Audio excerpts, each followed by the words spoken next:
आता एक मोठी बातमी नाशिकमधून। शांतिगिरी महाराज यांनी शिवसेनेच्या नावाने उमेदवारी अर्ज भरलाय। अर्जासोबत एबी फॉर्म जोडलेला नाही।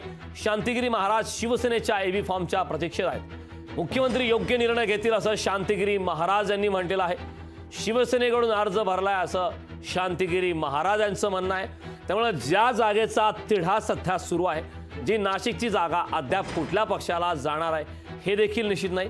त्या ठिकाणी विद्यमान खासदार हेमंत गोडसे इच्छुक असताना आता थेट शांतिगिरी महाराज यांची एंट्री झाली आहे। विशेषकडून त्यांनी शिवसेनेकडून आपण अर्ज भरलाय अशा प्रकारची प्रतिक्रिया दिली। त्यामुळे आता हेमंत गोडसे यांच्या अडचणीत एका प्रकारे वाढ झालेली आहे। नाशिकचा पेच आणखीन वाढलाय असं म्हणता येईल। कुठल्या शिवसेनेच्या माध्यमातून आपण फॉर्म भरतो? श्री एकनाथ शिंदे गट साहेब, महाराज तुम्ही मुख्यमंत्री एकनाथ शिंदे यांची मागील काळामध्ये भेट घेतली होती। त्यावेळेला देखील तुम्ही सांगितलं होतं की सकारात्मक चर्चा झालेली आहे। त्याच वेळेला आपला काही शब्द देण्यात आला होता का, किंवा आता त्यानंतर काय चर्चा झाली? त्यावेळेला मुख्यमंत्री साहेबांनी, शिंदे साहेबांनी शांततेने आमचे जे मुद्दे होते या निवडणुकीमधले भक्त परिवाराचे, ते सर्व त्यांनी ऐकून घेतले आणि त्यांची सुद्धा त्यांनी काही ज्यांचे मुद्दे मांडले ते सुद्धा आम्ही शांततेने ऐकले। माझा रात्री वेळ असल्यामुळे ते काय म्हटले होते, आम्ही तुम्हाला नंतर निर्णय आपण करू म्हणजे नंतर।